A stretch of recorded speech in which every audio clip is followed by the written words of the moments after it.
Boa noite.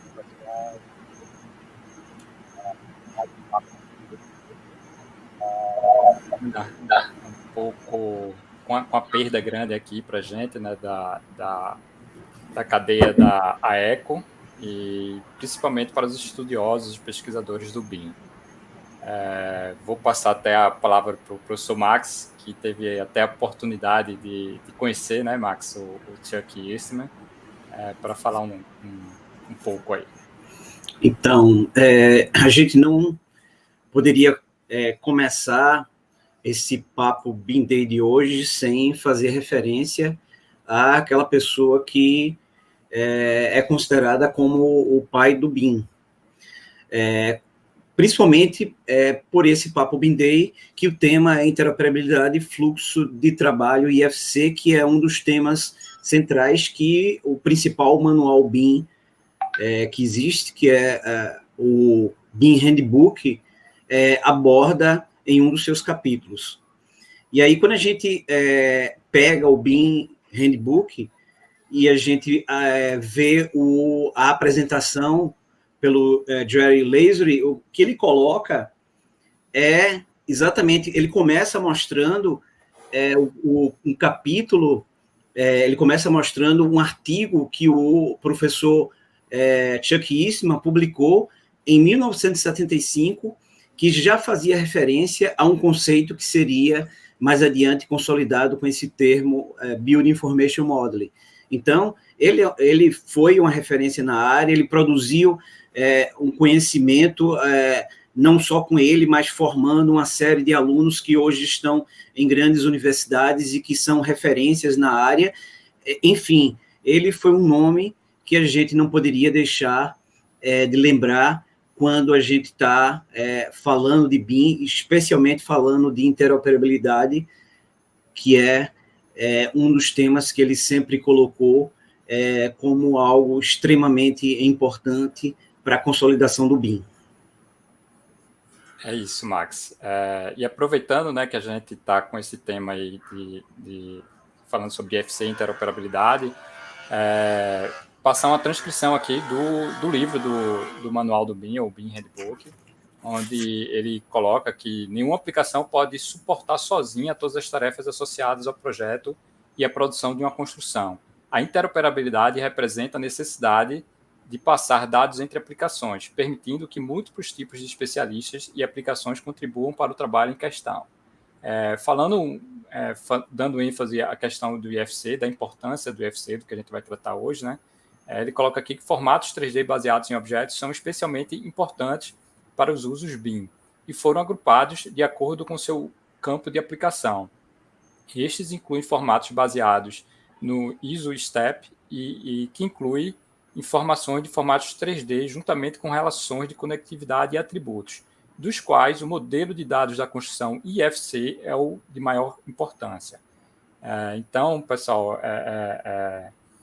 só para mostrar um pouco dessa relevância que teve o Eastman no estudo tanto do CAD quanto do BIM, né? E aí também falar um pouco da relevância desse tema que a gente está trazendo hoje. E aí, para isso, a gente trouxe o Marco Derit, que eu acho que é uma das principais referências que a gente tem aqui, um grande pesquisador e estudioso sobre o IFC, e ele vai poder passar um pouco para a gente essa experiência no que ele vem fazendo na prática mesmo, na questão de IFC. Bem-vindo, Marco, e boa noite. Boa noite, pessoal. Realmente foi uma grande perda que a gente teve, né? Bem recente aí do Chuck. Como você disse, eu sou pesquisador da área, faço mestrado na área, e ele é uma das referências que mais aparece em qualquer artigo que eu escrevo, ou qualquer página que eu estou escrevendo, sempre tem que referenciar ele. Bom, me apresentando um pouquinho, pessoal, eu sou engenheiro eletricista de formação, faço mestrado na área de construção civil, e o meu mestrado é focado justamente na interoperabilidade, né?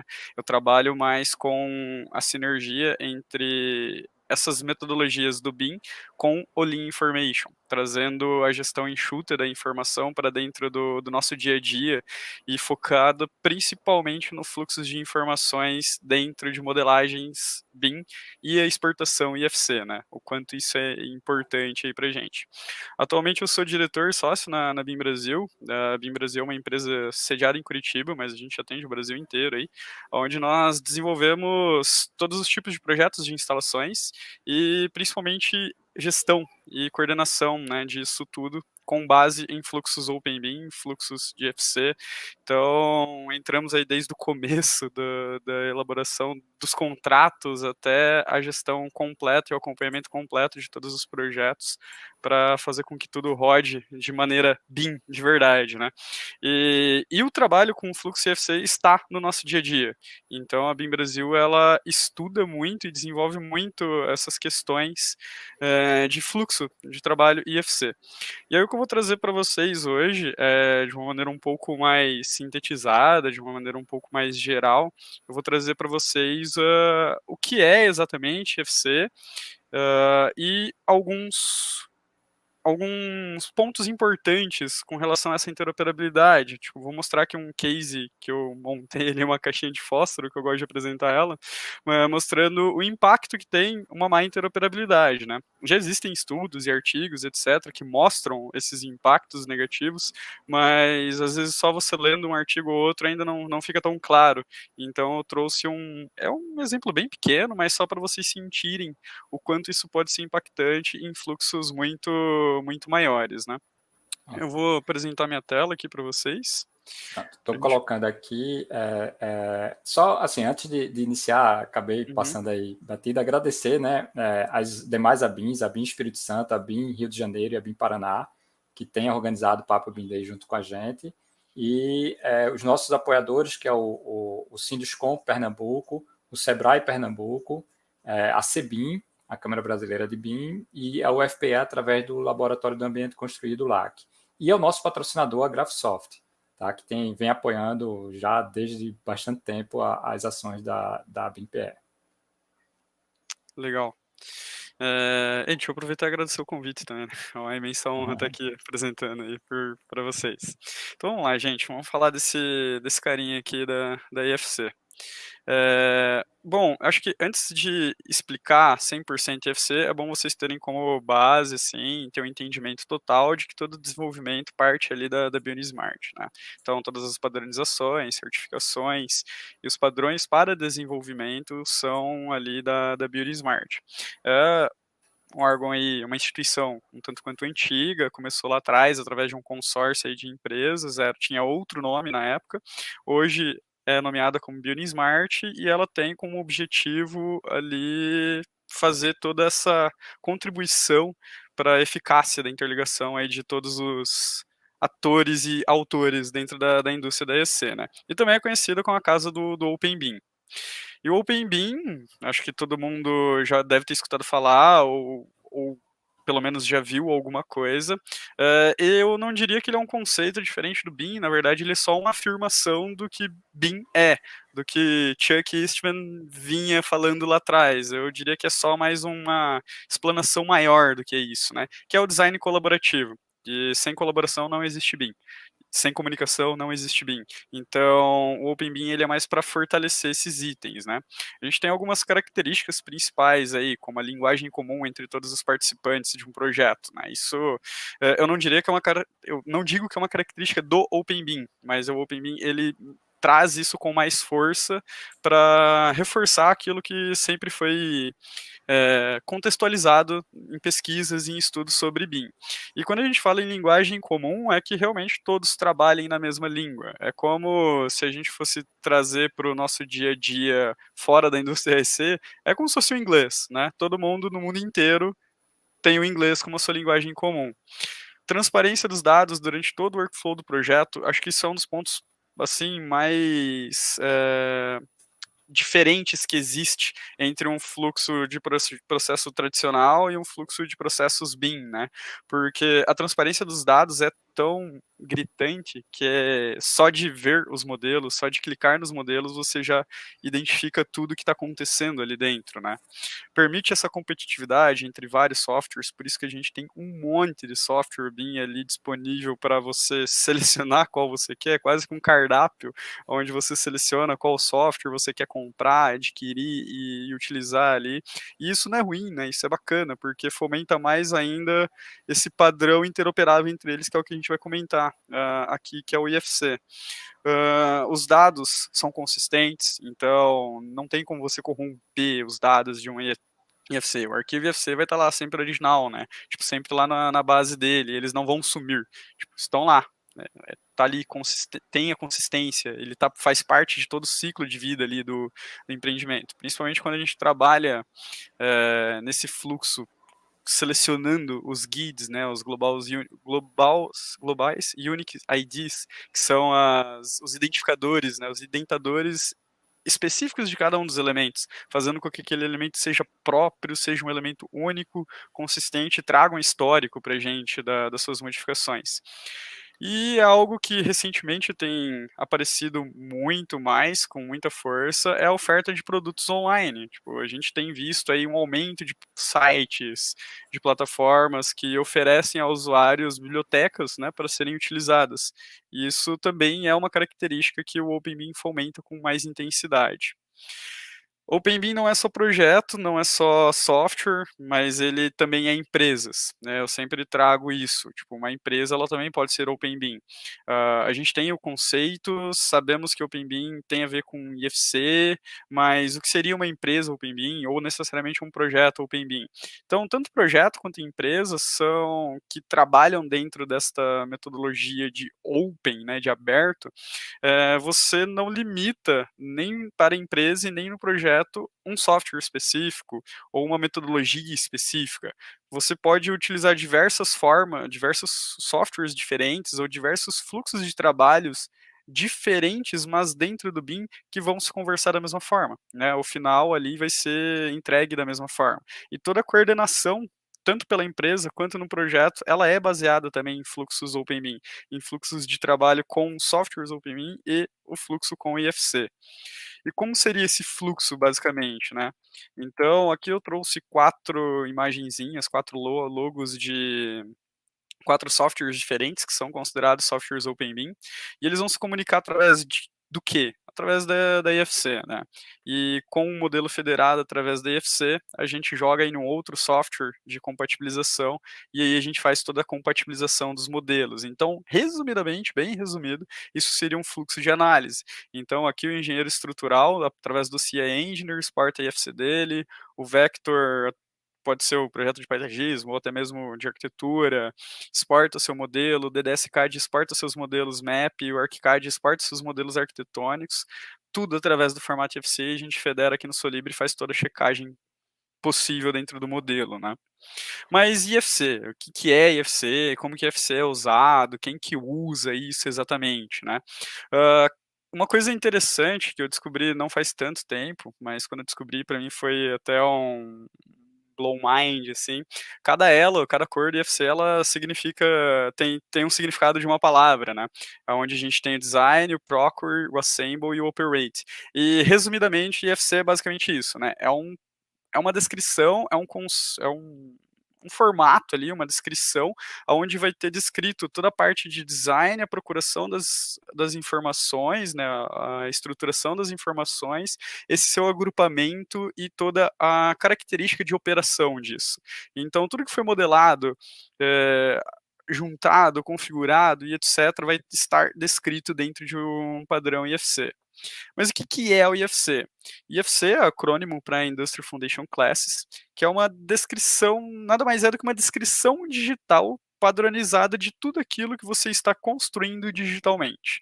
Então, dentro do seu software de modelagem BIM, você constrói algo digital. E a partir do momento em que você exporta isso para um IFC, você está descrevendo aquilo, né, para um formato diferente ali, vamos dizer que para um formato de texto, né? Você está descrevendo exatamente toda a sua construção. E é isso que é a IFC. Ela tem todo o seu padrão, né, de estruturação, ela segue como base o padrão internacional aberto, que é a ISO 16739, parte 1, e atualmente está na versão 2018, né? E ela tem ali todo o seu padrãozinho de estrutura. E como é que é utilizada? Ela pode ser utilizada basicamente para duas coisas. Não é só para isso, mas pode ser utilizada basicamente para duas coisas: para troca de informações e para armazenamento. Por que para troca e para armazenamento? Para troca estamos aqui conversando, vou fazer aqui meu projeto. Ah, você quer ver mais ou menos como está ficando? Eu exporto minha IFC para você. Você recebe o IFC com as informações do que eu estava projetando, abre no seu modelo e está ali lendo, né, aplicando a engenharia do conhecimento, lendo as minhas informações modeladas. Então aqui a gente está trocando informações. Agora, armazenamento finalizei meu projeto, já entreguei tudo, vou exportar uma IFC completa, com todas as informações possíveis, para que futuramente eu possa vir a pesquisar qualquer coisa em cima deste meu modelo. Então eu guardo, né, essas informações dentro dela. Mas ainda assim, no processo de troca, você acaba utilizando como um formato de armazenamento, né, o IFC. E quem que usa? Centenas de aplicativos de softwares, né, porque a gente tem aí. Estou com um número um pouco desatualizado, mas até a última vez que eu vi no site da BuildSmart, a gente já estava batendo 270 softwares BIM. Então são muitos softwares aí diferentes que leem e trabalham com IFC. E o IFC, a estrutura em si, vem desde 1997 sendo testada, aprimorada, melhorada, com muitos incrementos, muitas novas formatações para atender mais e mais a indústria da arquitetura e engenharia da construção civil. E como que funciona? Qual que é essa estrutura da IFC? Ela é basicamente separada em 4 camadas, tá? A primeira camada, a camada mais alta dela, nós chamamos de camada de domínio. É onde vamos ter ali todos os domínios pertencentes à indústria nossa, né? Então a gente vai ter o domínio de elétrica, domínio de arquitetura, da construção e etc. É aqui que vão ser armazenadas, então, as informações macro de cada uma dessas áreas diferentes, e é onde a gente começa a separar, então, o que é pertencente e pertinente à arquitetura, ou o que é da elétrica, para que cada software também tenha essa separação dentro dele. Tipo, se eu estou trabalhando em um software específico para elétrica, o domínio principal de FC dentro dele vai ser o domínio da elétrica. Embaixo a gente tem a camada de interoperabilidade. A camada de interoperabilidade é como essas camadas aqui de cima vão se comunicar, basicamente, né? Então é onde vão ter todos os padrões de troca de informações. Então é o padrão de troca de serviços, é o padrão de troca de informações de componentes, de elementos de construção, de gerenciamento, de facilities. Abaixo nós temos a camada, o core layer, né? Aqui em core layer é onde a gente vai ter basicamente a estrutura de controle, a estrutura de processos e a estrutura de produto. E principal, eu diria, dessa camada é o kernel, que é onde a gente começa a colocar a identificação principal de cada um desses elementos, né? Que é onde a gente cria o guide. Acho que todo mundo que trabalha com o Revit, o ArchiCAD ou qualquer outro software, OpenBIM ou BIM, já deve ter visto em algum lugar escrito ali no objeto, né, nos parâmetros do objeto ou nas propriedades do objeto, GUID. Aquilo ali é o Global Unique ID, é aquilo que é a identidade daquele objeto. É como se eu estivesse colocando no objeto uma digital, né, tipo, colocando um dedo indicador com uma digital única para ele, que vai levar isso, né, para diante, e isso é muito importante para o fluxo de interoperabilidade. Eu já explico por que é tão importante termos o guide. E embaixo, a última camada, mas não que por ela estar em última ela é menos importante, na verdade todas têm as suas importâncias, é a camada de recursos. É aqui então que a gente vai encontrar todas as padronizações dessas informações, como eu vou colocar a informação de data, como eu vou colocar a informação de propriedade, de uso, de quantidade, de tipologia e etc. Então tudo isso daqui é padronizado, né? Existem padrões, existem regras, não vou trazer com muito detalhe tudo que é padronizado, porque senão tipo, vira uma live gigantesca aqui, mas isso daqui tudo segue uma lógica, um padrão, né, para funcionar. E isso vem sendo testado há muito tempo. No mercado, nós temos rodando hoje basicamente duas versões, a IFC 2x3 e a IFC 4. A IFC 4 com um pouco menos de frequência, devido a poucos softwares serem certificados. Recentemente, até 1, 2 semanas atrás, o Revit ganhou a certificação de IFC 4, que até então não tinha. Então, não tem assim tanto um uso massivo dessa versão. Nós na BIM Brasil estamos começando a utilizar com muito mais frequência FC4 pela sua facilidade de trabalhar com MVDs diferentes, né? Mas explicando um pouco a diferença entre elas, a FC 2x3 ela tem uma estrutura, digamos que, não necessariamente isso, mas digamos que um pouco mais engessada com relação ao que você pode produzir dentro dela. E a estrutura do IFC4, ela já é um pouco mais aberta, né, mais suscetível a desenvolvimentos. Temos interfaces diferentes, suportes diferentes, o BCF funciona muito melhor com ela, porque ele também tem um suporte maior para desenvolvimento, e tudo que tem de errado na FC 2x3 foi corrigido na FC 4, né, tendo melhorias ali. Além disso, muitas classificações novas apareceram na IFC 4, coisas que não existiam ainda na IFC 3, 2x3, vieram para a IFC 4. E eu já explico o que são as classificações. E aqui a gente tem basicamente o que seria uma estrutura de um elemento dentro da IFC. Só para vocês verem que, tipo, existe padrão, né? Não é simplesmente algo jogado. Aqui é uma estrutura de uma entidade, de uma classe de parede, dentro da IFC 2x3, onde você tem aqui toda a padronizaçãozinha de onde essas informações estão, como elas estão dispostas, quais são os seus sets de informações, né, onde você coloca cada um dos itens. Mas não é que você vai ver no seu software essa estrutura. O software ele vai transcrever aquilo que você modela para dentro dessa estrutura aqui, né? Então o que você está modelando já está bem aqui dentro do que você está ali colocando de informações. E o bacana é que um dos principais itens aqui já aparecer para a gente é o Global Unique ID, que é o identificador daquele elemento, né? Aí aqui só uma comparação, trazendo a diferença entre FC 2x3 e FC 4. Ela tem uma estrutura um pouco mais enxuta, né? Não que eu estou perdendo informações aqui. Ela é um pouco mais enxuta no quesito de organizações. Ela agrupa mais as informações para ter uma estrutura de descrição um pouco menor. Mas o mesmo tanto de informações que eu tenho em uma, eu tenho na outra estrutura, né? Então são equivalentes nesse quesito.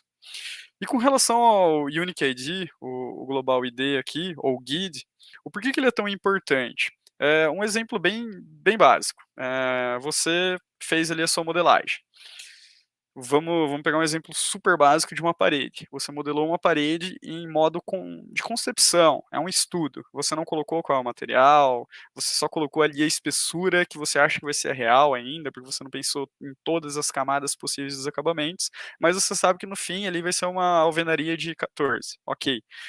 Você exporta isso a primeira vez para as primeiras compatibilizações de estudo de massa, estudo preliminar, né? Tipo, ver ali qualquer tipo de compatibilização inicial, para ver se, beleza, está utilizando uma alvenaria 14 entre quartos, tá, passa, não, tá entre apartamentos, talvez seja interessante pensar numa alvenaria maior, ou uma alvenaria dupla, por causa da acústica, coisa do gênero.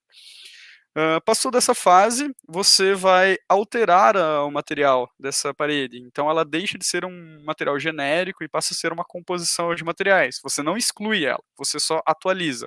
Você vai mudar o método de construção dela, né? Se a gente for pensar no ArchiCAD, você só vai clicar nela, mudar lá de perfil básico para perfil composto e colocar ali a sua composição. E exporta novamente. Se na primeira exportação o teu elemento veio com o guide atrelado a ele, quando eu importar isso dentro do meu software de compatibilização, seja qual for, o software só vai ter o trabalho de ler o que atualizou, né, e não ler o elemento inteiro novamente. Agora, se eu não tenho um guide, ele não tem referência, é como se fosse um elemento novo, então ele vai excluir o elemento antigo e colocar um elemento novo dentro dele. Então aqui a gente até fala um pouco de processamento, né? Quanto menos processamento, a gente sabe que é melhor ali para o nosso fluxo, né? Quanto menos processamento a gente exigir do nosso computador. Então, essa é uma das importâncias do guide. Outros impactos é perder todas as referências que a gente tinha dentro do software de checagem. Tipo, perde ali tudo, né? Todas essas referências, e a gente teria que refazer muitos dos elementos, muitas das regras.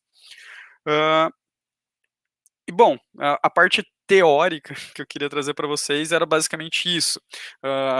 E a IFC ela está presente num fluxo BIM. Ela tem que estar presente no fluxo BIM, né? Existem vários tipos de interoperabilidade. Tá?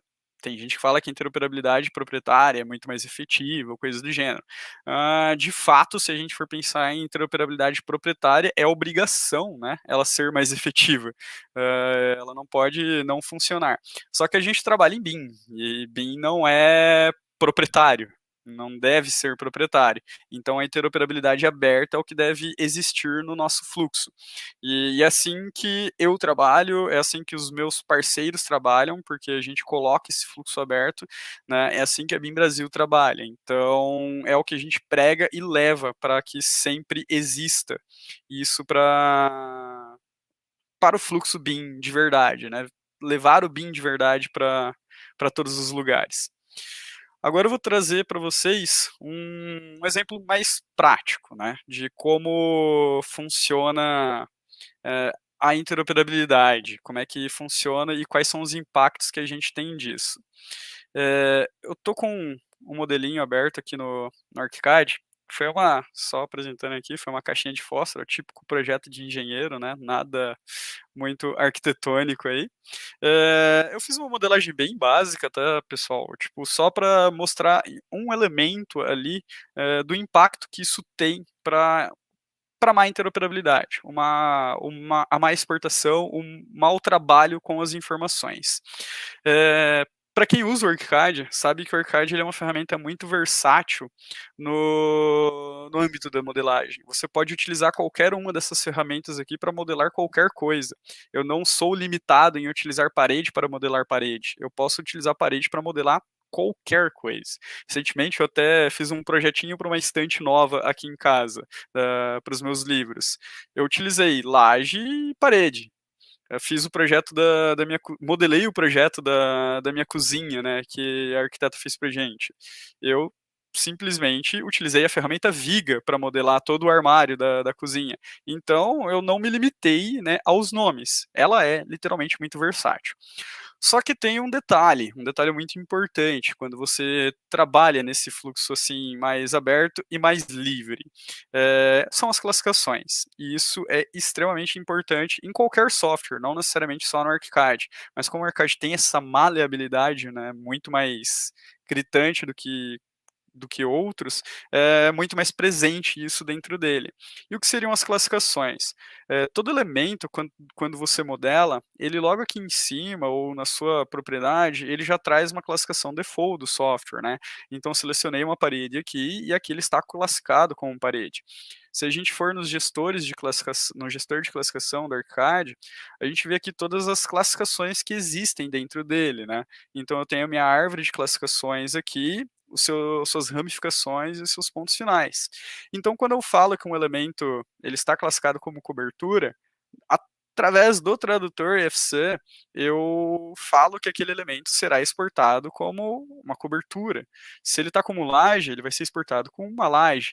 Então, se eu modelo pelo default, eu vou exportar o default. Então, o exemplo que eu vou mostrar é bem aqui nesta área de serviço.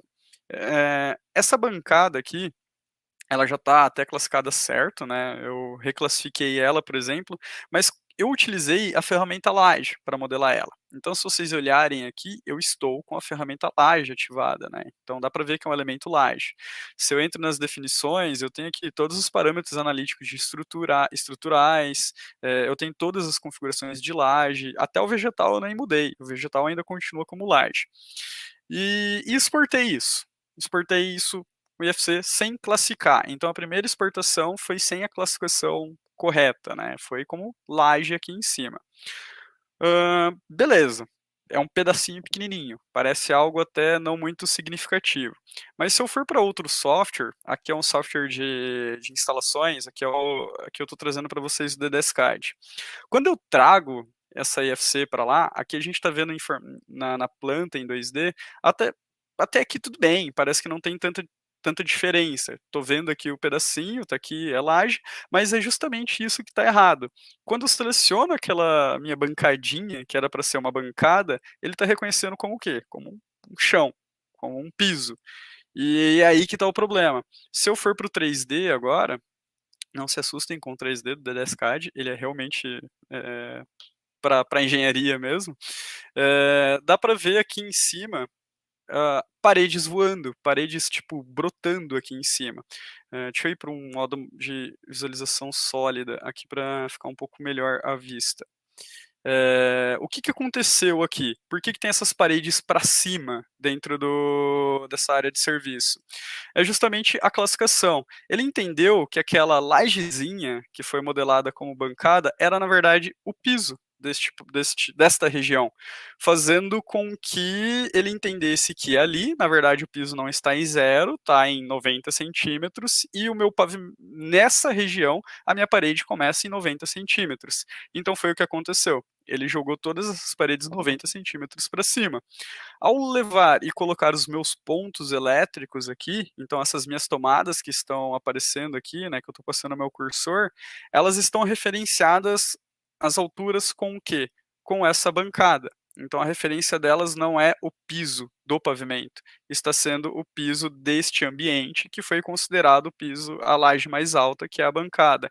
Então, não necessariamente está errado aqui dentro do software. Se eu clico nessa tomada, ele está falando aqui que a minha tomada está a 1,30 do piso acabado. Mas, na verdade, se eu olhar a coordenada Z dela, ela está a 2,05 metros do piso real do pavimento. E isso aconteceu por causa da classificação. Então, veio classificado errado, ele joga tudo para cima. Foi a interpretação que o software teve. Agora, um outro caso que isso pode impactar.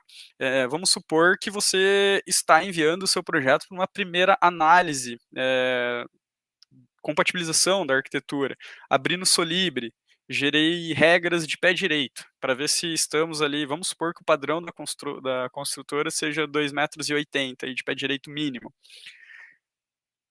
A minha regra vai ser o quê? De laje a laje. Se eu rodo essa minha regra de laje a laje dentro do Solibre sem criar filtros de qual tipo de laje eu vou ter, ele vai acusar vários erros. Então esse meu predinho, ele tem o quê? 4 apartamentos, todos iguais, e se eu não me engano são... Deixa eu voltar aqui. Opa. São 5 pavimentos. Então eu vou ter ali 20 erros falando que o meu pé direito está menor do que o real. E qual é a problemática nisso?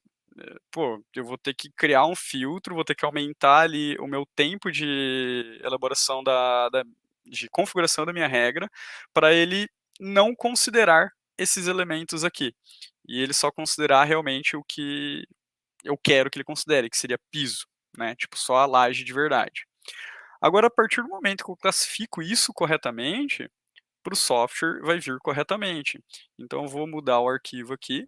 E aí vocês vão ver que no outro arquivo eu não vou ter esse problema de ele levar a parede para cima ou ele entender o piso da maneira errada, né?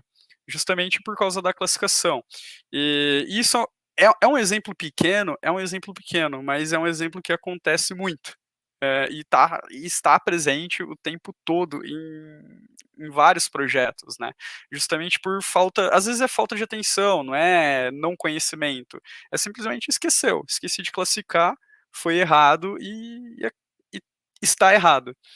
Então aqui, se eu pegar aqui a imagem mais sólida, eu tô com o IFC desligado aqui, peraí. Se eu pegar a imagem mais sólida aqui, ou eu estou sem o IFC, na verdade. Bom, tudo bem, eu devo ter tirado o IFC desse modelo, mas se a gente for aqui para a tomada agora, opa, tá meio travado assim, porque eu tô acessando pelo Anydesk, que é o meu computador da empresa. Aí a internet lá não deve estar muito boa neste exato momento. Mas ó, é a mesma tomada, que a gente estava vendo com os erros de altura, e aqui eu vejo certinho, distância, 1,25 m, né, aqui eu até abaixei ela um pouco. E o Z dela, a coordenada Z também está em 1,25 m, então eu não tive problema em estar com pisos diferentes. Ele entendeu o piso certo, que é o piso aqui de baixo do empreendimento, deste pavimento, e não criou paredes ou não jogou o piso elevado 90 centímetros aí para cima. Isso é um dos impactos, né, da classificação. Ah, mas então, Marcos, se eu só classificar que o elemento vai funcionar, depende, né? Se você não criou novas classificações e não mexeu na configuração de tradução do IFC, sim, vai funcionar. Agora, se você criou novas classificações, você vai ter que configurar essa exportação dentro do tradutor. E é aí que começa um trabalho um pouco mais intenso dentro do ArchiCAD, né? Aonde que nós fazemos essa conversa, essa convergência, né, do que vai e para onde vai dentro da IFC, através dos tradutores. Aqui no ArchiCAD, eu acesso em arquivo, interoperabilidade, IFC, tradutores e IFC. Dentro de tradutores e IFC, eu vou ter tanto tradutores para importação de IFC, quanto tradutores de exportação de IFC. Tem um aqui que eu até criei para importar o modelo daquele software que eu mostrei para vocês, né? Então, fiz um tradutor para importar, para ele ler ali o IFC e trazer de uma maneira um pouco mais interessante para dentro do ArchiCAD. Agora, para exportar para lá, o que eu preciso configurar? A gente tem que configurar vários elementos, a gente tem que configurar o que a gente vai filtrar para exportar ou não, então nem sempre você vai exportar tudo, né? Uma prática que nós colocamos nos fluxos de trabalho, muitas das vezes é o mesmo escritório, né, de arquitetura que faz tanto o arquitetônico quanto o interiores e até mesmo o luminotécnico e paisagismo.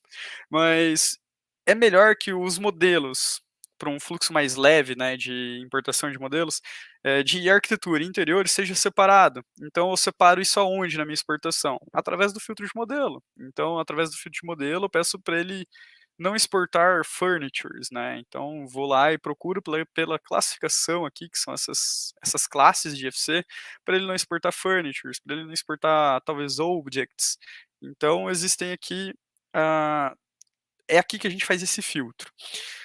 Algo muito importante aqui para ser exportado, vocês viram que eu abri lá no modelo a planta em 2D. O porquê que eu consegui ver perfeitamente a planta em 2D da arquitetura em um outro software? Porque eu exportei alguns elementos 2D, como vistas 2D de porta e janela, para eu ver o sentido correto da abertura, para eu ver literalmente onde eu tenho uma janela dentro do meu projeto. Isso daqui tem um peso significativo, né? E principalmente para checagens em softwares como, por exemplo, o Solibre, sem o sentido da porta, eu não consigo ver se a porta está abrindo para o lado correto ou não dentro de uma rota de fuga, né? O mapeamento é onde eu vou colocar, então, o que a minha classificação vai ser, como a minha classificação vai ser lida dentro dos softwares, né? Através da exportação de IFC. E aqui que a gente coloca então essa relação. Então, criei uma classificação nova, beleza, você criou uma classificação nova. Vamos supor que Shaft seja a sua classificação nova. Shaft não tem necessariamente uma classe, né, no IFC ainda. Então, existem possibilidades aí para a gente colocar. Mas pensando que, na maioria das vezes, esse shaft a ser exportado vai ser o fechamento que você está colocando ali na sua modelagem, pode ser considerado como uma porta, por que não? Então, você vai transformar ela em uma porta. Aqui a gente pode reparar o seguinte: tem algumas palavras que estão em preto e outras que estão em azul. Qual é a diferença, né, de uma para outra? Quando está em preto, é porque foi personalizado um tipo de FC para essa classificação. Quando ela está em azul, ela não tem uma personalização. Tipo, ela está pegando o pai dela como base para sua exportação. Então, aberturas por default, a classificação desse galho aqui, dessa ramificação, ela é exportada como IFC porta, IFC door. Agora, porta está indo como porta, janela ela faz parte de abertura, mas ela não é uma porta. Então ela recebe uma personalização para ser exportada como uma janela. Já aqui em Shaft e nicho, eles não têm necessariamente uma classificação. Então, por não ter uma classificação, o tradutor default ficou como pai, né? Então pega a classificação geral de abertura. Tá errado? Talvez, né? Nicho não é uma porta. Então, o ideal seria a gente fazer uma personalização aqui, talvez colocar até mesmo como opening, né? Tipo, é uma abertura, tá ali, é uma abertura, é um espaço que a gente tem dentro daquela parede. Então, eu buscaria aqui por IFC Opening Element, para ser exportado, então, de uma maneira mais próxima do que realmente seria. Shaft, tudo bem. Se o elemento que foi classificado como shaft é realmente o fechamento dele, a portinha do shaft, não teria problema em como porta. Não é o elemento como um todo. Estou pegando todas as alvenarias ali que estão fechando o meu shaft e exportando como shaft, e classificando como shaft. Primeiro que não seria interessante você fazer isso, classificar uma alvenaria como algo, tipo, ela tem função de alvenaria, né? Tá ali, é uma alvenaria, tem tijolo, mas ela vai ser exportada como outra coisa, isso não faria muito sentido. Então, manteria esses elementos como alvenaria mesmo, como wall.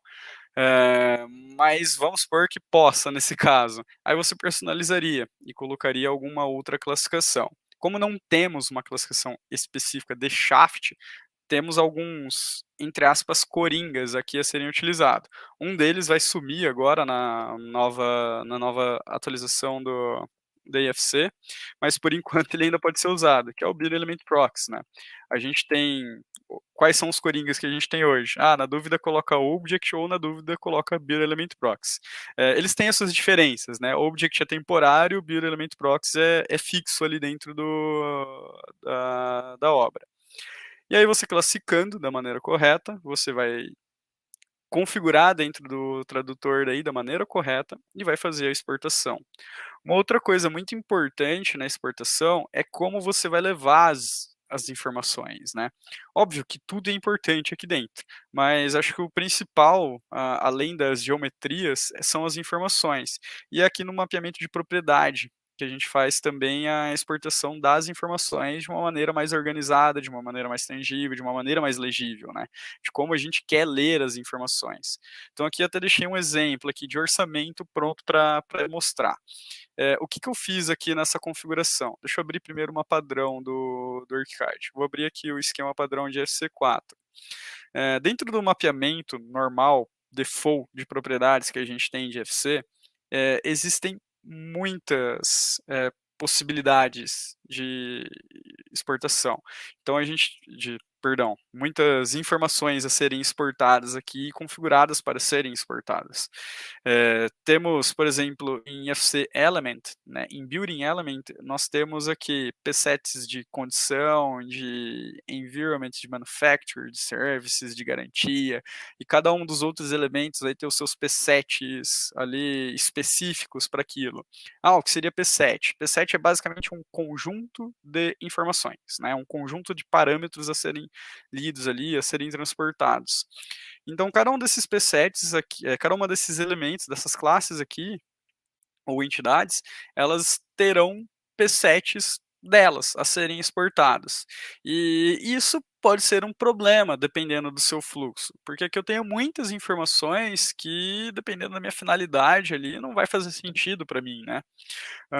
Quando Eastman começou a conceituar e a trazer o BIM para a gente teve o primeiro contato aí com as dimensões, né? Temos aí 3D, 4D, 5D, 6D, tem gente já falando de 7, 8, 9, 10D, né? Mas o Zucker, ele traz isso de uma maneira um pouco mais tangível para a gente, que são a teoria dos usos, né? Que faz um pouco mais de sentido hoje, na atualidade. Teoria dos usos e não da dimensão. O que seria a teoria dos usos BIM? Vamos lá, eu vou contratar vocês para fazer um projeto em BIM para mim. Ok, a primeira pergunta que vocês vão fazer para mim é, tá, o que você quer? Né? Tipo, essa é a primeira pergunta. Quero um projeto em BIM, tá? O que você quer? Legal. Eu quero que o meu projeto que eu receba, né, o modelo que eu receba, além de ser o modelo, então eu quero um modelo e um visual ok, eu não preciso de um visual perfeito, então a gente já sabe que a gente não precisa de uma gráfica, né, de um modelo muito detalhado, eu possa fazer o orçamento em cima dele. Então, eu estou traçando um uso específico. Então, é basicamente assim que funciona a teoria dos usos. Qual é a finalidade do meu modelo? Orçamento. Então, o meu fluxo de modelagem, o meu fluxo de trabalho deve ser pensado em orçamento. Então, além do tradutor aqui, você deve preparar, obviamente, a sua modelagem pensando nisso, né? Quando a gente fala de modelar para orçamento, o que pode ser muito triste para a vida do arquiteto que usa o ArchiCAD, muitas das vezes você vai ter que modelar o quê? Cada camada separada, né? Então, o que a gente chama de modelagem cebola, modela acabamento 1, depois modela acabamento, depois modela o núcleo e vai modelando. Então, você vai ter cada uma. Você vai mudar o seu método de modelagem ali para atender esse uso BIM. Mas, além disso, você tem que configurar as informações. Como essas informações vão? Tudo que tem aqui é útil para o orçamento? Não necessariamente. Tem informações aqui que não preciso para ir para o orçamento, né? Então, eu não precisaria de tudo isso daqui para ir para a minha exportação. E como eu faço, então, para aliviar isso e diminuir um pouco essas informações? A gente configura, a gente cria, sai deletando tudo aqui e cria o seu. O que eu aconselho é, não exclua os defaults, né? Deixa os defaults ali, porque você pode vir a usar, mas cria um novo a partir do zero ali para você configurar da maneira mais correta, né? O que você colocaria, então, dentro de uma exportação para orçamento em específico? Eu poderia excluir quase que tudo isso daqui e criar um P7 único agora para a gente trabalhar só com orçamentos, né? Então eu não preciso de todos esses P7s. E eu não preciso que sejam informações separadas, porque o que está aqui em garantia é importante, mas o que está aqui em environment, por exemplo, pode ser importante também. Então, por que eu ter duas abas separadas de informação para procurar o que eu preciso e não centralizar em uma só? Então, a gente começa a nossa configuração aqui. Que perdão, que é o que eu até trato nas minhas pesquisas, né, do mestrado. Tipo, é aqui que a gente começa a aplicar a gestão das informações. Então, sem medo nenhum, sair apagando tudo. Agora eu vou clicar em novo, né, vou criar um novo conjunto de propriedades, e esse meu conjunto de propriedades é chamar orçamento. Vou já criar uma propriedade, vamos pensar numa propriedade para esse conjunto que é comum entre todos os elementos que a gente vai trabalhar. Pavimento, eu não estou criando, tá, uma propriedade nova dentro do ArchiCAD. Eu estou criando uma leitura, um padrão de leitura de propriedades do ArchiCAD para dentro da IFC. Então aqui eu criei um conjunto, criei um nome e agora estipulo o tipo de valor. Até o tipo de valor é padronizado dentro da IFC. Eu não posso simplesmente, bom, é pavimento.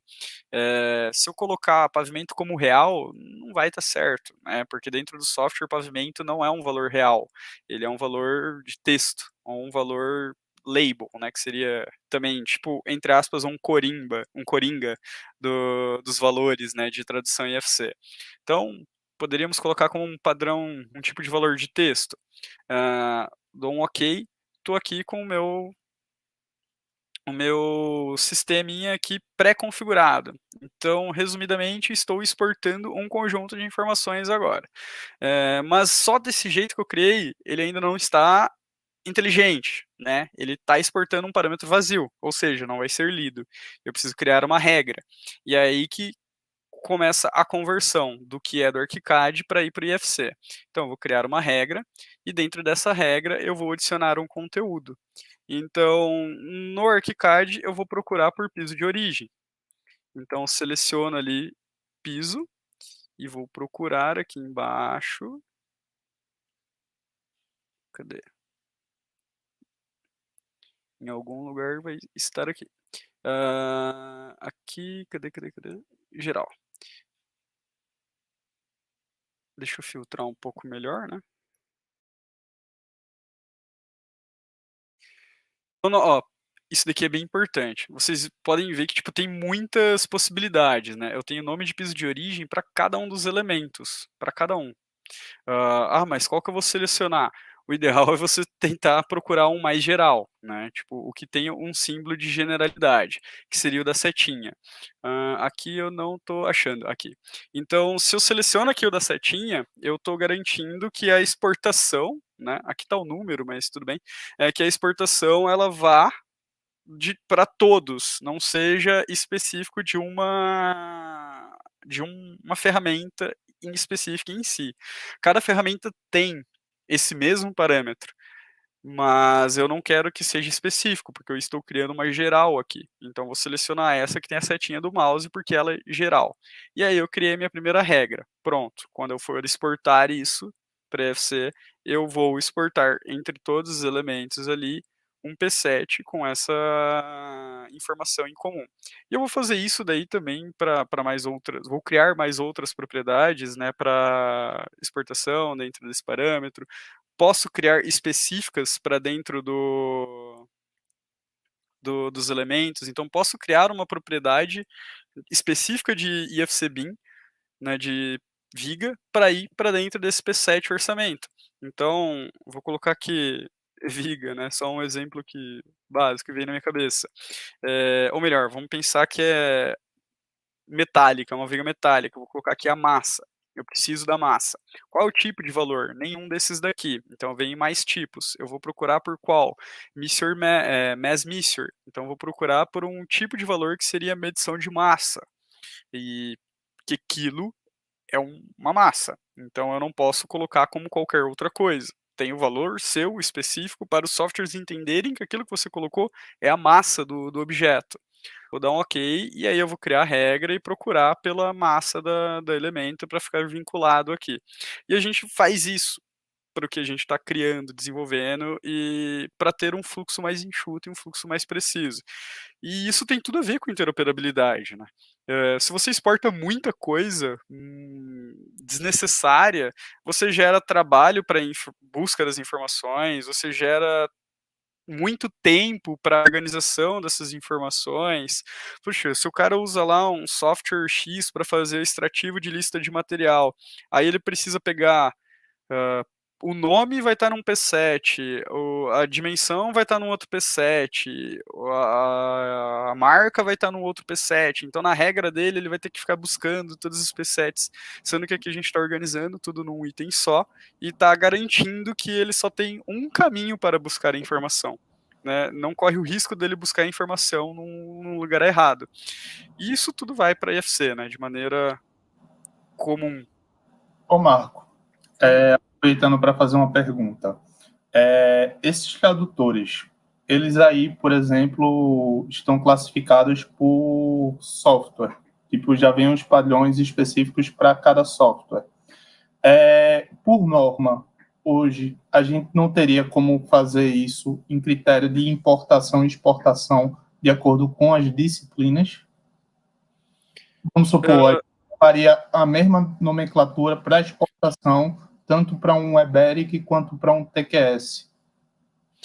É a mesma finalidade. Sim, sim. Então, pegando justamente esses dois exemplos, tanto o TQS quanto o EBERIC, em teoria eu faria assim, para a disciplina e não para os softwares. Só que qual que seria o problema neste caso? Tanto o TQS quanto o EBERIC, eles ainda não foram homologados pela Building Smart. Não tem homologação de trabalho. Isso não significa que eles não trabalham com IFC, eles trabalham. Mas o padrão deles é deles. Né, não tem assim a padronização aberta. Então não tem como eu garantir criar um tradutor genérico para estrutura e esse tradutor genérico para estrutura funcionar igual no TQS e funcionar igual no EBERIC. Eu não consigo garantir isso. Agora, se eu for pensar para elétrica, por exemplo, vou levar o meu IFC para o Revit ou para o DDS-CAD. Os dois estão homologados, os dois trabalham com IFC. Então, se eu crio um IFC específico para exportação de elétrica, o Revit vai ler da mesma forma que o DDS vai ler, né? Porque eles vão reconhecer esses parâmetros, porque eles têm essa estrutura de trabalho dentro deles. A diferença de um para o outro ali é que o Revit vai fazer a tradução interna e jogar ali para para as ferramentas dele e o DDS para as ferramentas dele, mas a leitura vai ser igual nos dois pelo fato de ter a padronização, né, de ter essa homologação. Então a gente tem essa garantia nesse caso. Então ela acaba sendo um pouco relativa, né? Bom, é basicamente isso que eu queria trazer para vocês. Só falando bem rapidinho aqui, para não estourar mais tanto o nosso tempo, a importação, ela também é importante ser configurada, então aqui só mostrando como é que seria uma tradução vinda específica do DDS-CAD. Filtro de modelo, isso daqui não é tão relativo, mas a gente poderia filtrar o que viria do DDS-CAD ou não. Como a gente às vezes não sabe o que pode vir, então a gente acaba não filtrando. Mapeamento de tipo, é onde a gente faz o mapeamento das possibilidades que viriam dentro do DDS-CAD para colocar já uma classificação, né, do que vem para o ArchiCAD. Então a gente coloca qual é o tipo de FC e para qual classificação ela vai ser traduzida dentro dele internamente. Mapeamento de propriedade, a gente também consegue fazer um mapeamento de propriedade. Aqui eu não classifiquei, não configurei nenhuma, mas eu poderia agrupar a IFC. Cadê? Eu acho que está aqui. Eu posso agrupar a minha IFC para pegar específico Bom, eu vou pegar qualquer uma aqui só para vocês verem que eu não lembro onde eu salvei agora. Até peço desculpas. Mas você agrupa a IFC aqui no ArchiCAD, joga logo no tradutor, né? E você já vê quais são as propriedades que estão vindo lá do outro software. E aqui já você faz o mapeamento. Então essa propriedade aqui de Acoustic Rating está dentro de preset door common, é um IFC label, vou jogar para dentro de acústica, né? Então você vai procurar as propriedades pertinentes ali para fazer a conversão e a tradução interna dentro do ArchiCAD. Isso é bem bacana, porque você consegue aproveitar todas as informações da melhor forma possível, né? Conversão de geometria, de como vão vir as geometrias, né? Se o ArchiCAD ele vai fazer a conversão para objetos dele, né? Ele vai ler e vai traduzir para a biblioteca e ferramentas dele, que são as ferramentas que a gente encontra aqui, ou se ele vai converter tudo como objeto ou como morph. E também a conversão dos vegetais, a gente pode colocar aqui os vegetais como eles são. Aqui eu agrupei para fazer uma conversão. Então eu criei vegetais dentro do ArchiCAD, chamado ELE alguma coisa, que representa a disciplina de elétrica. Peguei os vegetais que vinham do DDS-CAD e estou falando para o ArchiCAD como fazer a conversão, certo? E a mesma para o material. Se eu tivesse materiais, eu pediria para o ArchiCAD fazer essa conversão dos materiais. E da mesma forma, eu posso agrupar. Eu posso clicar aqui em agrupar, pego direto lá uma IFC. Ele vai ler todos os materiais que existem dentro dessa IFC. Se forem materiais que possuem o mesmo nome, ele já vai fazer a conversão automática aqui pra gente. Então ele já vai converter para os materiais dentro dele, para os materiais dele. Isso é muito bom também, né? Porque a gente tem ali uma fluidez e uma maleabilidade maior do que estamos importando. E o resultado da importação não é ruim, né? Pelo contrário. Deixa eu desligar todas as paredes aqui para vocês verem. Vamos lá. Deixa eu desligar as zonas também.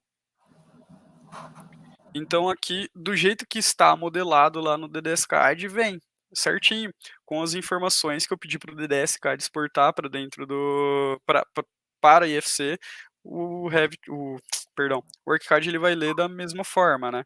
Então aqui eu teria todas as informações, eu conseguiria acessar os objetos e até mesmo trabalhar um pouco com esses objetos. Então eu posso aplicar uma superfície. Tipo, por que ele tá amarelinho aqui? Porque eu já apliquei uma superfície para esse objeto. Eu vim aqui e pintei ele.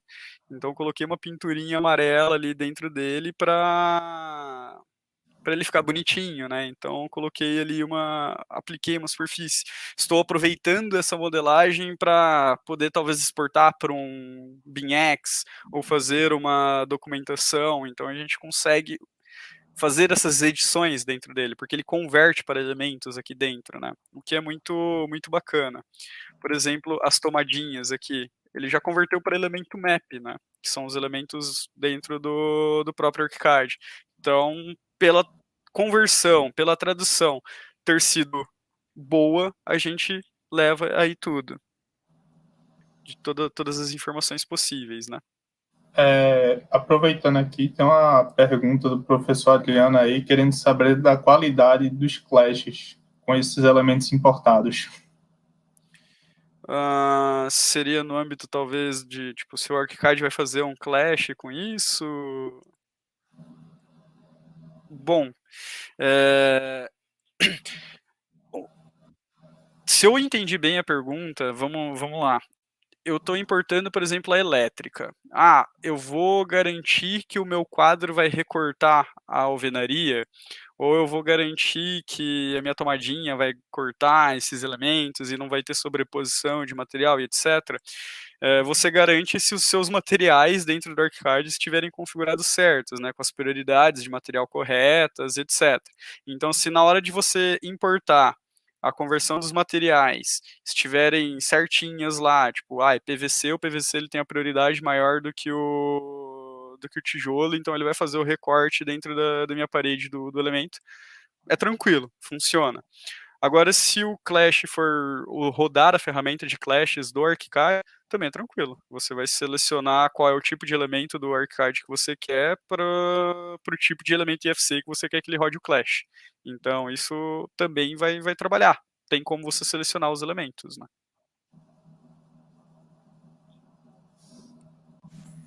Muito bom, Marco. Uma verdadeira aula aí de IFC, de interoperabilidade. O professor Adriano agradecendo. Deixa eu voltar aqui um pouquinho, né? A gente teve algumas perguntas aqui no início. Bom, um assunto aqui, um comentário, né, na verdade, do Diego, que é bem interessante. Os modelos até que estão indo bem no IFC. O problema é a documentação, se perde tudo. Importo uma arquitetura em IFC no meu Revit, mas acabo tendo que inserir o DWG para trazer a documentação.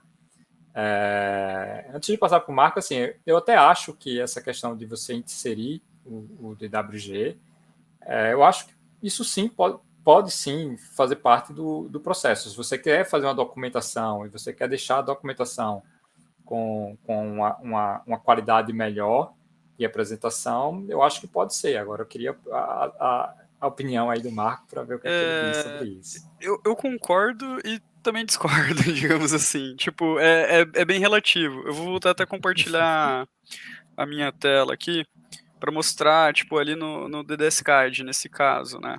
Eu voltei ela com ali. O que eu tenho aqui é a IFC 2D, tipo, é a representação 2D. Tá sem o nome dos ambientes. Essa informação existe. Então, se eu pedir para ele nomear os ambientes para mim, ele vai nomear os ambientes para mim. Então, sem tipo, nenhuma dificuldade. Eu vejo o sentido de abertura das portas, que é o importante. Então, bom, a documentação ela pode ser feita com IFC. O que acontece, na maioria das vezes, é realmente esse alinhamento da tradução. Aqui o IFC ele veio específico para o DDSCAD. Então, eu estou vendo o IFC como eu gostaria de ver dentro do DDSCAD. O mesmo aconteceria no Revit. Eu tenho que exportar pensando que é o Revit que vai ler.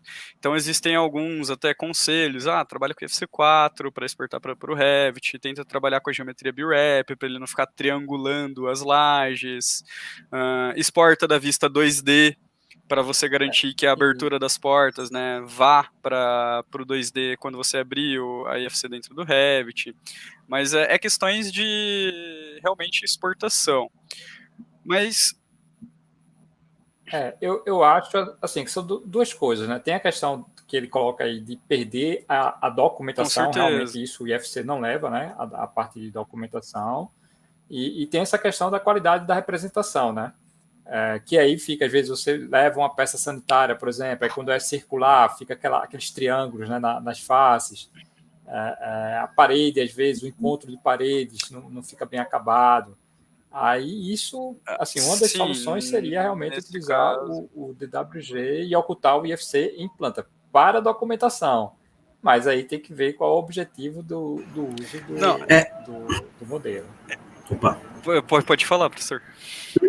Não, então, essa questão da documentação é uma coisa que a gente tem que ter um certo cuidado, porque o objetivo do IFC é trabalhar com documentação, ou o objetivo do IFC é exatamente trabalhar com informação, com gestão da informação. A gente ainda está muito habituado aos modelos tradicionais de passagem de informação através de uma documentação tradicional, de planta, corte, fachada.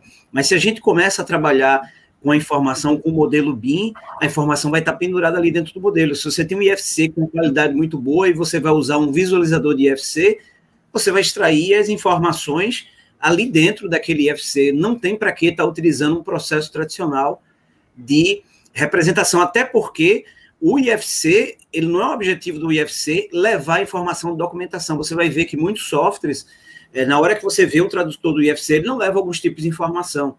O próprio Revit, para você levar os eixos, você tem que habilitar a opção para que ele leve o eixo. Por default, ele não leva. Então, e também outras documentações não vão, porque não é o objetivo dele exatamente levar a documentação. Então, uma coisa que eu até coloco para você rebater você acha que a documentação é uma coisa que a gente tem que se preocupar, ou a gente tem que começar a mostrar o verdadeiro objetivo de estar trabalhando com IFC dentro de um fluxo de trabalho de colaboração? Era justamente o ponto que eu ia chegar. Tipo, qual é a importância hoje, né? Tipo, pensando que ainda muitos processos são mesclados, a gente ainda precisa imprimir prancha, abrir na obra e etc. Mas, assim, tipo, é uma pergunta, pode parecer até boba, mas você acha mesmo que o pedreiro que vai abrir a sua prancha lá, ele vai se preocupar com o vaso sanitário, se ele tá triangulado ou se ele tá desenhado certinho? Tipo, não existe muito essa preocupação, né? E de fato, o IFC não foi pensado para a documentação. O que a gente tem de documentação para ser exportado no IFC? Informação de texto, abertura, né, das portas, né, a vista 2D de porta e janela e eixo. É isso aí que a gente tem. Então, realmente, não é documentação. E é uma questão que estamos amadurecendo. Alguns clientes nossos, eles já não se preocupam mais com os PDFs, eles se preocupam única e exclusivamente com o modelo, né? O que é muito bom, porque a gente levanta e muda um pouco o nível da maturidade, a gente para de pensar em fases de projeto e começa a pensar em níveis de desenvolvimento. Então, eu estou trabalhando em qual classe, em qual escala de LOD ou de LOI, aonde eu vou encaixar ali a minha modelagem, como vão ser vistas esses pontos para executar, né? Então, vai dessa questão da maturidade. Até vi ali agora, o Ebert até comentou, né, que a documentação de planta é muito importante para execução e não tem BIM para pedreiro. Eu concordo até um certo ponto. Existem construtoras ainda que não estão levando isso para obra, mas tem clientes nossos que já levam, Ebert. Então já existe BIM para pedreiro, né? Tem que ter esse fomento, de fato. E esses clientes nossos que usam, os pedreiros até preferem ver o modelo do que ter que ficar abrindo novamente pranchas e pranchas em cima da mesa para ver alguma coisa, né? Então, é maturidade, é questão de avanço e de evolução dentro do processo. Isso é verdade. Qual o pedreiro que não tem um celular com WhatsApp instalado, com o Instagram instalado? Você instala o BIMX no celular dele, ele vai conseguir ver lá na obra. Mostra ao pedreiro um objeto em 3D e mostra ao pedreiro uma planta e vê o que o pedreiro tem mais facilidade de entender. Pois é que envolve muitas questões também, né? Tipo, o custo de implementação disso, treinamentos, etc. Não que seja um custo muito elevado você ali, todo mundo baixar um aplicativo gratuito. Mas, de fato, tem o tempo, né? Que você tem que despender e hora a gente sabe que custa. Mas é tangível. E acho que esse ano, principalmente esse ano, que a gente teve essa época meio conturbada e que nos serviu para avançar tecnologicamente, digamos assim, e nos desdobrarmos tecnologicamente, incentivou muito mais isso. Eu pude acompanhar isso com clientes meus, né? É verdade, é verdade. Eu acho que o que avançou muito foi essa questão da comunicação, da colaboração, né? Até as próprias a indústria de software que liberou, né? A Graphisoft, o BeamCloud, a Autodesk, o BIM 360, a Bentley, Projeto A. o ProjectWise, enfim, deu mais acesso a gente para poder acessar, testar essas ferramentas. Eu acho que nisso a gente teve um certo ganho. Só seguindo aqui mais um comentário, né, do Tério, a ideia é que o UFC seja um arquivo de leitura e colaboração entre disciplinas, resguardando o arquivo autoral, é isso? Sim, ele resguarda, né, o arquivo autoral, ele é um... Tipo, ele resguarda, né, a sua propriedade intelectual, porque tá lá, você não consegue, através do modelo IFC, pegar todo o template da pessoa ou coisas que desenvolveu, você só recebe, digamos que o produto final daquilo que ele passou desenvolvendo, e com certeza, acho que é o principal pilar dele é a colaboração, né, entre as diversas disciplinas. Não só entre as diversas disciplinas, mas especificamente diversos softwares, porque tem muito software mesmo, né? Não estamos mais no AutoCAD, agora é uma porrada. Uma coisa que essa pergunta me traz também, eu sei que é uma discussão que demora horas, assim dizendo, mas sendo de forma bem rápida, assim, em relação a arquivos de autoria e arquivos nativos, acredito eu, o UFC está aí para garantir o resguardo disso. Então, assim, eu queria saber a tua opinião mais a fundo sobre o uso de arquivos nativos. Bom, a questão do uso de arquivos nativos, ela entra no âmbito da interoperabilidade proprietária, né, digamos assim, que é o que eu até comentei no começo, que é a obrigação funcionar. Qual o que eu vejo assim de problema da troca de arquivos nativos? É justamente eu levar para as pessoas tudo que eu passei um tempo desenvolvendo e me quebrando ali e tudo mais. Só que existem níveis disso também. E até mesmo quando a gente troca aí, vamos pensar no universo mais comum que isso existe, que é o da Autodesk. Até mesmo quando eu levo meu RVT de um para o outro, eu posso filtrar o que eu estou levando do meu RVT para outro, né? Para aquele cara que vai abrir.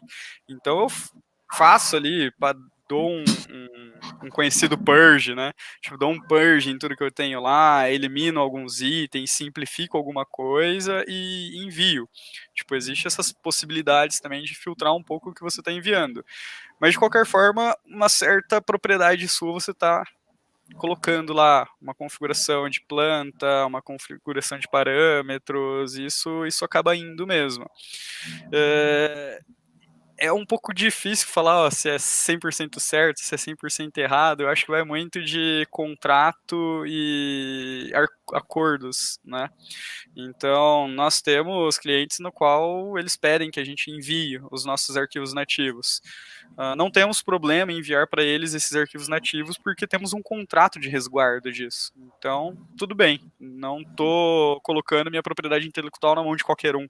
Ele não vai usar em benefício próprio. Ele só está, tipo, para disseminação disso, né? Ele vai usar para ter ali o projeto. Então é bem isso. Só que isso realmente só vai acontecer em âmbitos mais fechados, de empresas mais fechadas no quesito de softwares, né? Show. Verdade. Bom, eu acho que é isso, né? A gente já está no nosso tempo aí. Agradecer aí a participação do público. Deixa só, porque assim, a gente tem um delay aqui. Deixa eu só ver lá no YouTube se tem algum. Pronto, acho que é isso. Bom, convidar aí todo mundo a participar dessa iniciativa das ABINs. Hoje, o professor Adriano Salles, ele fez uma ação muito interessante, que a gente tem hoje oficializada a BIM-PE, a BIM-RJ e a BIM Espírito Santo, sendo formalizada a BIM Paraná, já em processo de formalização. E aí o professor Adriano Salles hoje fez até uma ação bem interessante de pegar quais os outros estados que estão com essa iniciativa também de formalização. E aí a gente tem, acho que mais uns 4 ou 5, tem a BIM São Paulo, a BIM Pará, Ceará, enfim, o pessoal se mobilizando aí para criar essas associações, que aí em prol do desenvolvimento do BIM. Então, queria agradecer às ABINs que estão apoiando, nesse caso, o Papo BIM Day. Novamente, os nossos apoiadores, que é a CEBIM, a Câmara Brasileira, a gente tem esse contato direto com a CEBIM no âmbito nacional. E aí, o Sinduscom, a UFPE e o Sebrae Pernambuco. E aí, o nosso patrocinador, Graphisoft, a gente está preparando a gente tem uma programação ainda para esse mês de novembro, e para o mês de dezembro a gente vai estar preparando uma semana. A gente não vai ter os papos BIM Days nas quintas-feiras, como a gente vem fazendo nos últimos meses, mas em dezembro a gente vai ter uma semana de encerramento, que vai ser a segunda semana de dezembro, onde a gente vai estar trazendo algumas apresentações, algumas lives bem especiais para o público. E aí até chamar as empresas aí que quiser apoiar as ABINs, que entre em contato com a gente. Vou deixar na descrição da live de hoje os sites das ABINs. Eu acho que é isso. Vou passar aí a palavra para Max e Tiago antes de ter o encerramento do Marco. Lembrando que daqui a pouco a gente tem com os associados dessas ABINs um papo no privado. A gente vai para outra plataforma para poder trabalhar, para poder fazer essa conversa no privado dos associados, para poder tirar as dúvidas dos associados junto com o Marco. Lembrando, Kleber, de convidar também para participar do nosso grupo do Telegram, se puder gerar o QR Code na tela. Ótimo. Eu também gostaria de agradecer ao Marcos, eu acho que foi excelente a apresentação, eu acho que essa discussão do IFC, da interoperabilidade, da troca de informações é algo essencialmente importante para a gente levar adiante o BIM e a gente conseguir chegar a modelos de colaboração e comunicação que efetivamente sejam bons para todos os envolvidos na cadeia da indústria da produção, da construção, desculpa. Então, eu acho que essa sua contribuição foi muito valiosa e eu espero que todos que assistiram tenham aproveitado muito essas suas colocações, que eu acho que foram bem válidas e enriqueceram muito aquelas pessoas que muitas vezes até têm uma certa dúvida em utilizar ou não o IFC, e aí você mostra que efetivamente, se você conhece, se você trabalha, se você consegue utilizar os filtros apropriados, adequados, efetivamente você pode fazer um bom uso do IFC nas suas práticas de projeto.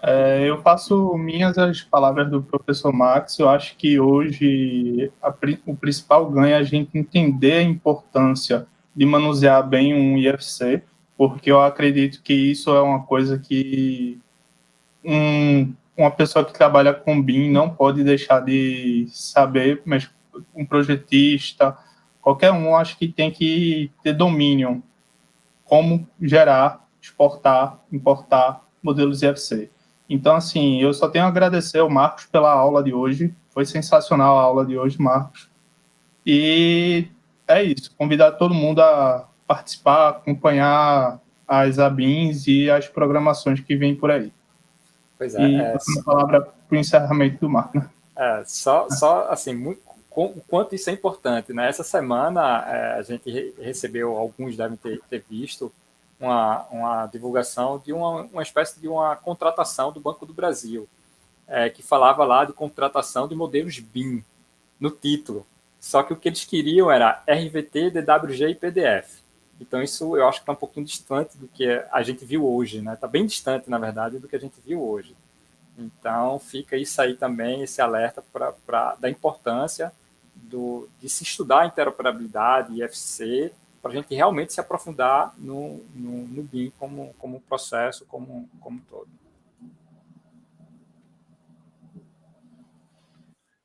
Bom, obrigado, gente. Obrigado pelas palavras e obrigado pelo feedback. Eu gosto muito de trazer esse assunto, até porque é o assunto que eu pesquiso, né? Tá no meu dia a dia, tanto academicamente quanto profissionalmente, né? No mercado. Então é um tema que me fascina bastante.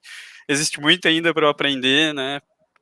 Recentemente, num grupo que eu faço parte, até no Whats, um participante lá fez uma baita palestra sobre IFC OpenShell, trabalhando com Python, né, dentro da IFC. Aquilo já me abriu a mente para um outro mundo ainda.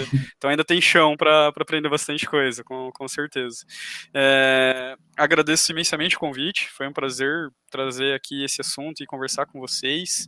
E até falando um pouquinho, né, sobre um pouquinho mais ali sobre a BIM Brasil, essas coisas, assim, esses assuntos, tanto de fluxo de trabalho, coordenação, né, fluxo Open BIM, coordenação em BIM, como trabalhar com essas coisas, a gente está desenvolvendo vários treinamentos respectivos a isso, né, para justamente disseminar esse tipo de situação.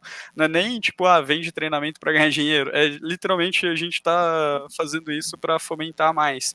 Então nós temos um curso de Open BIM, igual a Graphisoft tem também um curso de Open BIM, são frentes diferentes, mas tem ali as suas similaridades. A gente tem cursos tipo nessa linha, sem softwares atrelados, justamente para levar o BIM da melhor forma possível, né?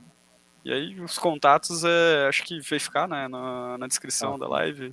Então, vou pegar com você e a gente coloca na descrição da live os contatos os seus contatos. E obrigado a todos que assistiram, né? Muito bom isso. Obrigado, pessoal. Então, boa noite. Até daqui a pouquinho mais. Fica aí que só vai rodar o encerramento aqui da Graphisoft e a gente já entra na Beleza. live. Tá? Tchau, boa noite, pessoal. Até a próxima. Boa noite.